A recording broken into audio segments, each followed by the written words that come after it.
Of animals. अब general features क्या है? What is the general features of animals?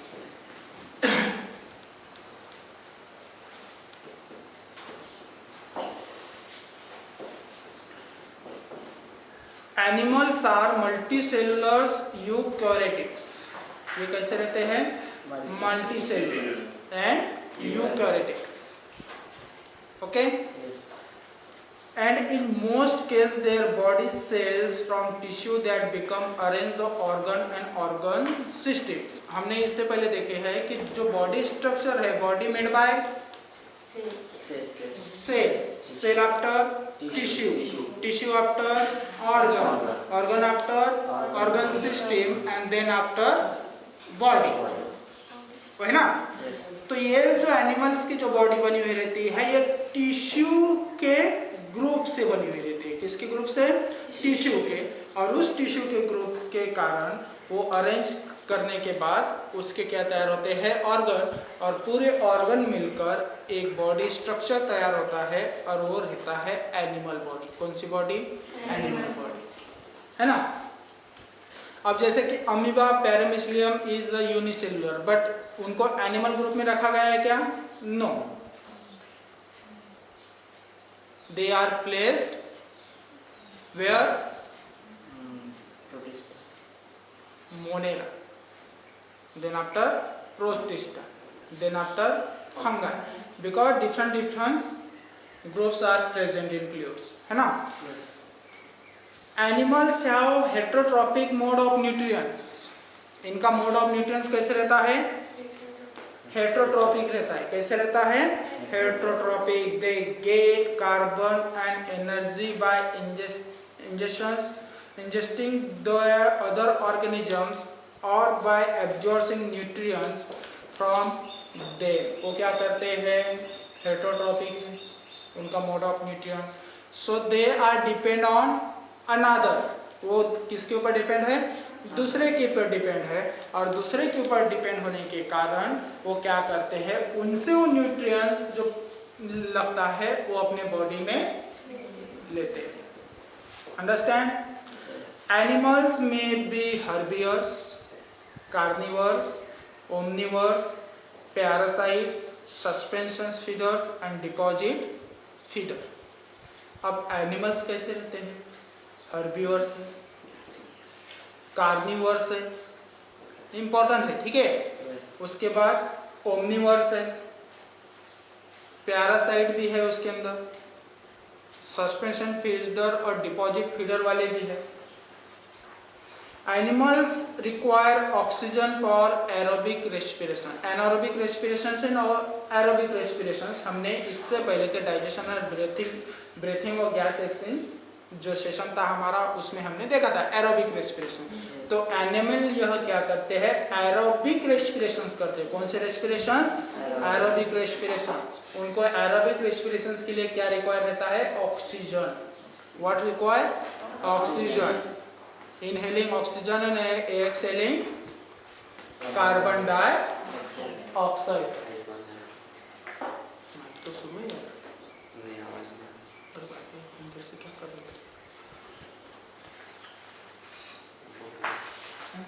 Hello,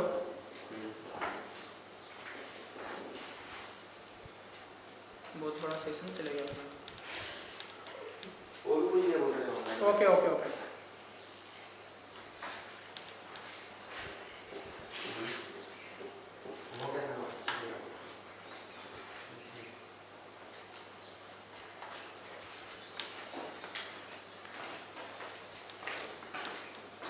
तो animals requires oxygen which respirations process? Aerobic respirations process। कौन सी process? Aerobic respirations process, है ना? The animal body cell of nearly species have diploid chromosome number। अब इनके जो sales रहते हैं उसमें हैप्लॉइड नहीं, डिप्लॉइड क्रोमोसोम रहते हैं। कौन से क्रोमोसोम रहते हैं? Diploid. Animals are able to make rapid response to external stimuli. Animals यह क्या करते हैं? रैपिड रिस्पॉन्स देते हैं कोई भी चीज का, बिकॉज उनके बॉडी में क्या रहता है? नर्वस सिस्टम रहती है। क्या रहती है? Nervous system. और नर्वस सिस्टम की वजह से रैपिडली वो क्या करते हैं? स्टिमुलेट करते हैं और उसके बाद रैपिडली वो क्या करते हैं? रिस्पॉन्स भी देते हैं। Understand? Animals can reproduce sexually. Animal अगर दूसरा एनिमल तैयार करते हैं तो किसके थ्रू? सेक्सुअली रिप्रोडक्शन उसके अंदर होता है। All through some expired remember diversity और reproductive behaviour all are capable sexual reproduction. जितने भी ऑर्गेनिजम्स है एनिमल किंगडम के अंदर वो सभी सेक्सुअल रिप्रोडक्शन के लिए क्या रहते हैं? कैपेबल रहते हैं। Animal life cycles limited. कैसे रहती है उनकी लाइफ साइकिल? लिमिटेड। कुछ साल तक वो जिंदा रहते हैं, इसके बाद वो डाई हो जाते हैं, डेड हो जाते हैं, है ना? Then after terms related of classifications. Classifications करने के लिए कुछ टर्म्स है। एनेमा, फिर उसके बाद इनेमा, विविपरा,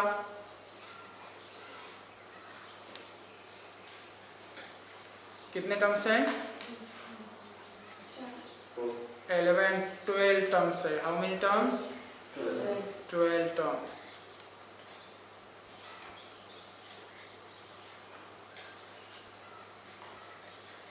आवाज आ रही है सभी को? फर्स्ट टर्म्स है एनेमा। फर्स्ट टर्म्स क्या है? Animal without blood, red blood. Enema जो टर्म्स है ये इनका ब्लड कैसे रहता है? Without red blood. ब्लड उनके अंदर रेड नहीं रहता है। Sponges, for example sponges. Sponges जो है ऑर्गेनिजम्स, एनिमल्स, ये विदाउट रेड ब्लड वाले हैं। मोलुस्का हो गए। कौन से हो गए? मोलुस्का। एकाइनोडर्माटा। कौन से हो गए? एकाइनोडर्माटा। आर्थ्रोपोडा। कौन से हो गए? आर्थ्रोपोडा।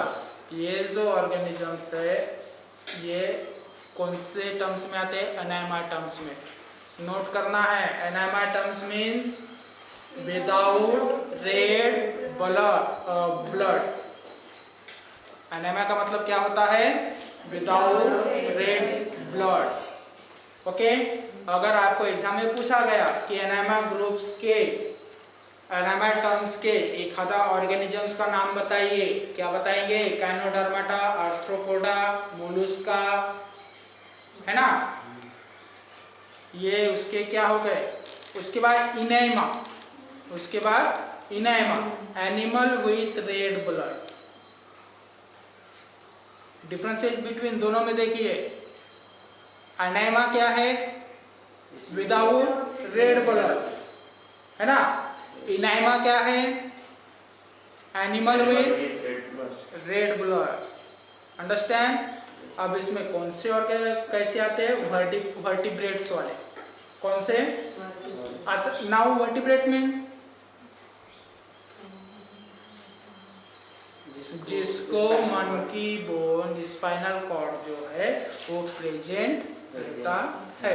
जनरल लैंग्वेज में अगर देखते हैं तो हमारी पीठ की रीढ़ की हड्डी, जो एनिमल्स को रीढ़ की हड्डी है, कौन सी हड्डी? रीढ़ की हड्डी, है ना? वो इनेमा ग्रुप में आते हैं। कौन से ग्रुप में आते हैं? इनेमा। अब जिसे रीढ़ की हड्डी है उनका ब्लड कैसे रहता है? रेड ब्लड रहता है। कौन सा रहता है? रेड। उसके बाद विविपरा। थर्ड टर्म्स कौन सा है? Vivipara. Animal which give birth to young ones are include this sub group. Vivipara में जो कैसे आते हैं, वो क्या करते हैं कि वो अपने जैसे यंग को क्या करते हैं? वो बर्थ करते हैं। क्या करते हैं? बर्थ। सभी आ गए, इसमें डॉग आ गया, ह्यूमन मैन आ गए, है ना? ये उसमें आ गए, काऊ आ गए। उसके बाद ओविप्रा। उसके बाद कौन सा है? ओविप्रा। ओविप्रा मीन्स एनिमल्स विच ले लेग। जो एनिमल्स एग देते हैं, क्या देते हैं? एग। एग्स मीन्स अंडे, ठीक है। और उस अंडे से वो क्या करते हैं? न्यू बेबी को, न्यू यंग बर्थ करते हैं। क्या करते हैं? न्यू यंग बर्थ करते हैं। वैसे जो है वो काय में आते हैं? ओविपरस। विविपरस आप लोगों ने इससे पहले नेम सुना होगा, विविपरस एंड ओविपरस। विविपरस एंड ओविपरस। ओविपरस में बर्ड्स, ओविपरस में क्या जाते हैं? बर्ड्स हो गए, है ना। उसके बाद विविपरस में जो मैन है, जो यंग वन को क्या करते हैं? डायरेक्टली बर्थ करते हैं। क्या करते हैं? अंडरस्टैंड? 4 टर्म्स। उसके बाद आता है अनमनीटोड्स, एमनीओट्स, ओट्स। अब इसमें क्या आते हैं? Vertebrates without embryonic members. Vertebrate है लेकिन वो कैसे रहते हैं? एम्ब्रॉयनिक रहते हैं। For example fishes, for example fishes. मछली देखी ना आप लोगों ने, उनको भी कांटे की जाली रहती है। yes. उसके बाद एम्फीबियंस। एम्फीबियंस एनिमल्स कौन से हैं? एम्फीबियंस मीन्स टू बोथ उनकी हैबिटेट रहती है, aquatic and terrestrials. To both habit जो है उनकी वो उसमें रहती है। अंडरस्टैंड? एमनियोट्स, 6 है एमनियोट्स। 6 कौन सा है? एमनियोट्स। ओ भाई ये भी तो बंदी है, चलो। Amniotes, vertebrates with embryonic members, जो काय में आ गए। रेप्टाइल्स, बर्ड्स हो गए, मैमल्स हो गए, ये काय में आते हैं? एमनियोट्स में आते हैं। काय में आते हैं? एमनियोट्स। उसके बाद आता है 7 terms classification of animals, acrania और प्रोटोकॉर्डाटा। एक्रेनिटा और protochordata. Chordates without craniums, brain box. Cranium means ये जो हमारी ये जो स्केलेटन है, yes. सिर का क्रैनियम बोलते हैं उसको, है ना। हड्डी का ढांचा है ना ऊपर, yes. उसके अंदर ब्रेन प्लेस किया गया है। तो कौन से आते हैं इसमें? Without brain box. Brain directly रहता है उनको। Okay, it includes urochordata and cephalochordata. उसके बाद कॉर्डेट्स। 8 नंबर का टर्म्स कौन सा है? कॉर्डेट्स। नॉन कॉर्डेट्स आप लोगों को पता है ना। Animals with notochord, dorsal, tubular nerve cord, जिसे नर्व कॉर्ड प्रेजेंट रहता है। जो एनिमल्स को नर्व कॉर्ड प्रेजेंट रहता है वो कॉर्डेट्स में आते हैं। क्या में आते हैं? कॉर्डेट्स में। अंडरस्टैंड? ओके। उसके बाद है क्रैनिएटा। उसके बाद कौन सा है? Craniata vertebrates, chordates with craniums. It is includes cyclostomes, fishes, amphibians, reptiles भी आ गए उसमें, birds भी आ गए उसमें और mammals भी आ गए उसमें। उसके बाद नॉन कॉर्डेट्स जो एनिमल्स है वो आते हैं एनिमल विदाउट नोटोकॉर्ड, जो एनिमल को नोटोकॉर्ड प्रेजेंट नहीं रहता है वो काय में आ जाते हैं?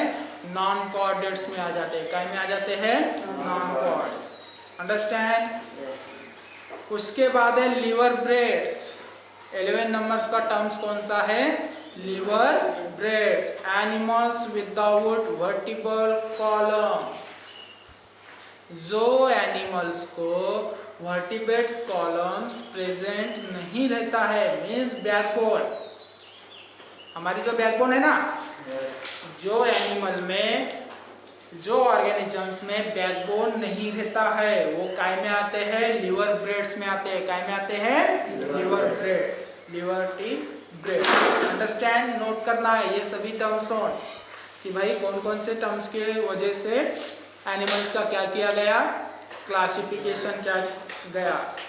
ओके, 12 नंबर है levels grade of organisms. 4 levels of organism are found in multicellular animals.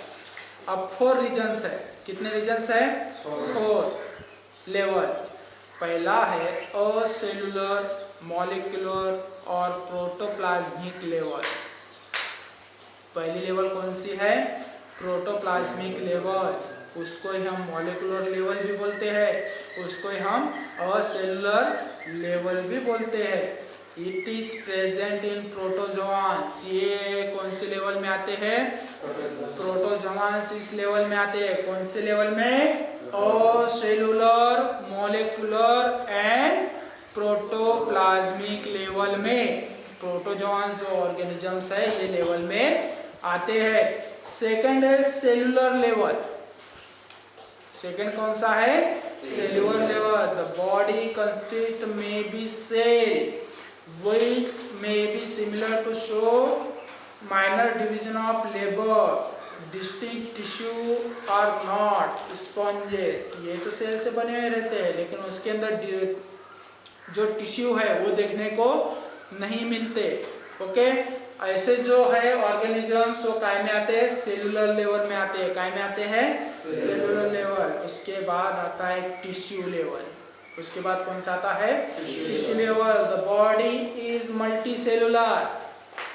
जो ऑर्गेनिजम्स की बॉडी कैसे रहती है? मल्टी सेलुलर रहती है, वो काय में आते हैं? Tissue level. The cell form poorly defined tissue. क्योंकि टिश्यू काय से बनता है? Group of cell.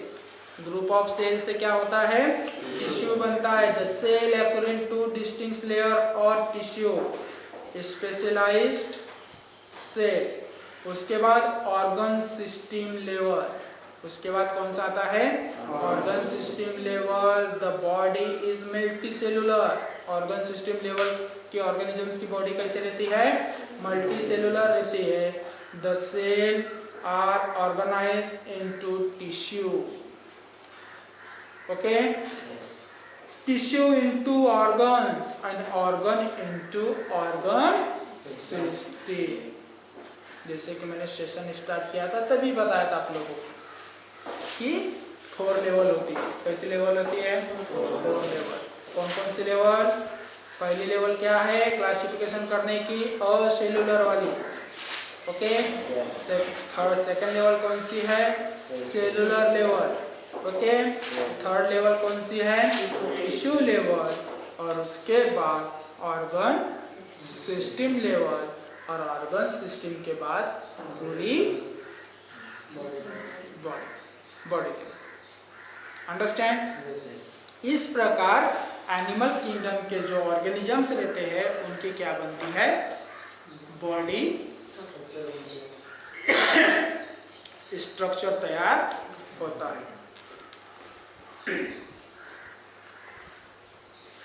Now animal body plans. Now animals body plans. 3 types of plants. Animal body की कितने plants हैं? 3. How many? 3. फर्स्ट है सेल एग्रीगेट प्लांट। फर्स्ट कौन सा है? Cell aggregate plant. The body consists of cluster aggregations of cells which are rudimentary differentiations but are not organized into tissue or organ। जो body में क्या नहीं होता है? टिश्यू और ऑर्गन नहीं होता, बट ओनली क्या रहता है? सेल। ओके, जनरल हम कहेंगे only are cell present without tissue and organ। वो काय में आते हैं? सेल एग्रीगेट प्लान हो गए। कौन से प्लान हो गए? Cell aggregate plan. उसके बाद सेकेंड आता है ब्लाइंड सैक प्लान। कौन से plant? Blind shape plant. The body has single cavity. अब बॉडी से शेप प्लांट जो स्ट्रक्चर है बॉडी यानी कि एनिमल्स बनने के प्लांट, उसमें सिंगल कैविटी से बनी हुई रहती है। which function as digestive tracts and coelom, both they have one opening to the outside, यानी कि वो सभी जो डाइजेशन होता है वो एक ही से करते हैं। टू ओपनिंग साइड रहते हैं क्या? नहीं, हम टू ओपनिंग साइड है ना डाइजेशन करने के लिए। उसके बाद tube with in a tube plant. उसके बाद कौन सा है? Tube with in a tube plant है ना। Tube with in a tube plant में डाइजेस्टिव सिस्टम्स के लिए टू ट्यूब रहते हैं। कितने ट्यूब्स? टू। ब्लाइंड सेक्स में ओनली वन ट्यूब्स। ओके, उसमें से वो खाना भी खाते हैं डाइजेस्ट होने के बाद, उसमें से वो है ना। लेकिन ट्यूब विद इन ट्यूब जो प्लान है उसमें माउथ डिफरेंट रहता है और एनस डिफरेंट रहता है। उसके बाद एनिमल सिमेट्री, वो सिमेट्रिकल स्फेरिकल सिमेट्री है या बायलैटरली सिमेट्री है, ये सभी आते हैं। Animal symmetry, body symmetry is a similarity of parts of different regions and directions of the body. Body sorry network problem से आपकी आवाज नहीं आ रही। ओके, अभी आ रही है?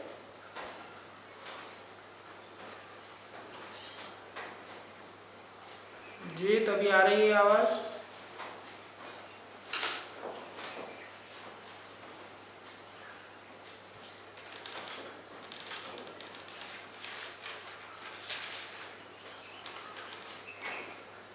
उसके बाद स्फेरिकल सिमेट्री, उसके बाद स्फेरिकल सिमेट्री, और उसके बाद आता है रेडियल सिमेट्री। उसके बाद कौन सा आता है? Radial symmetry, biradial symmetry, bilateral symmetry. ये सभी आप लोगों को मैंने इससे पहले बताया है ना। सिमेट्रिकल तो आप लोगों को बताया ना, जिसके हम बायलैटरल सिमेट्री किसको बोलते हैं? जिसके दो भाग क्या हो जाते हैं? हो जाते हैं 50-50 है ना। रेडियल सिमेट्री में क्या बताए थे? जिसके हम जितने भी टुकड़े करेंगे वो सेफली बाहर निकलेंगे है ना। स्फेरिकल सिमेट्री में भी बताया था आप लोगों को, एक कप राउंड सर्कल, उसको इधर से उधर से किधर से भी काटो। खरबूज काटते ना, तरबूज काटते ना, उस प्रकार। हाँ,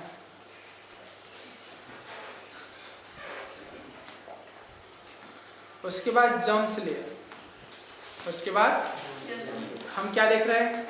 एनिमल किंगडम के टर्म्स देख रहे हैं, क्लासिफिकेशन के टर्म्स है ना। 15 नंबर का जो टर्म्स है वो है जम्प्स layer. They are primary layers of the cells which differentiate into animal embryos at the gastrulation stage. The germs layer give rise the tissue organ of fully formed individual. germs layer का कार्य क्या होता है कि जो tissue है वो और जो ऑर्गन है उसको पूरी तरीके से क्या करना? तैयार करना। क्या करना? तैयार करना। उसके बाद है सिगमेंटेशन। उसके बाद क्या आता है? Segmentation is a type of body from having linear sequence of unit of segment possessing similar modified structure। यानी कि वो जो है इस कैटेगरी में 3 एनिमल्स आते हैं, एनेलिडा, आर्थ्रोपोडा एंड कॉर्डाटा। आप लोगों ने देखा होगा, वो गांडूल आता है ना, देखा है ना, वो काय में आता है? एनेलिडा में आता है। काय में आता है? भूल जाते हो, इससे पहले पढ़ा होगा ना आप लोगों ने? नहीं पढ़ा? चलो अच्छा हो गया नहीं पढ़ा तो।